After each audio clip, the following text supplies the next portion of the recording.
மாநாடு ஏற்பாடு எப்படி இருக்கு? மாநாடு பற்றி சொல்ல வேண்டும் என்றால் திராவிட முன்னேற்ற கழகத்திற்கு திருச்சி மாநாடு எப்போதுமே திருப்புமுனை மாநாடு என்று கூறுகின்ற வகையிலே இந்த மாநாடும் நிச்சயம் திருப்புமுனை மாநாடு. கடந்த 2021ஆம் ஆண்டு இதே இந்த திருச்சியிலே, இதே சிறுகனூரிலே பெரியார் உலகம் இருக்கின்ற இந்த பகுதியிலே தான் இங்கே மாண்புமிகு தமிழ்நாட்டின் முதலமைச்சராக இன்றைக்கு இருப்பவர் அன்றைக்கு தமிழ்நாட்டு எதிர்க்கட்சி தலைவராக இருந்தார். இதே கொடிமேடையிலே கொடியை ஏற்றிவிட்டு அன்றைக்கு சூளுரை ஏற்றினார். அன்றைக்கு இதே இடத்தில் ஒரு 500 மீட்டர் 600 மீட்டருக்கு ரேம்ப் அமைக்கப்பட்டு அந்த ரேம்பில் நடந்தவர் இன்றைய முதல்வர், அன்றைய எதிர்க்கட்சி தலைவர் என்று சொன்னால், இன்றைக்கு யார் யாரோ ரேம்பிலே எங்களை பார்த்து நடக்கிறார்கள், எங்களை பார்த்து பேண்ட் சட்டை போடுகிறார்கள் என்று தவறான முன்னுதாரணங்களை சொல்லுகின்ற அந்த சூழ்நிலை.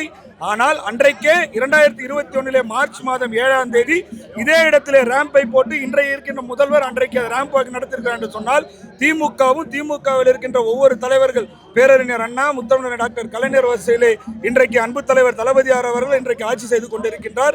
என்றைக்கும் எங்களுடைய திராவிட மாடல் தான் அனைவருக்கும் முன்னோடியாகவும் முன்னுதாரணமாக இருக்கும்.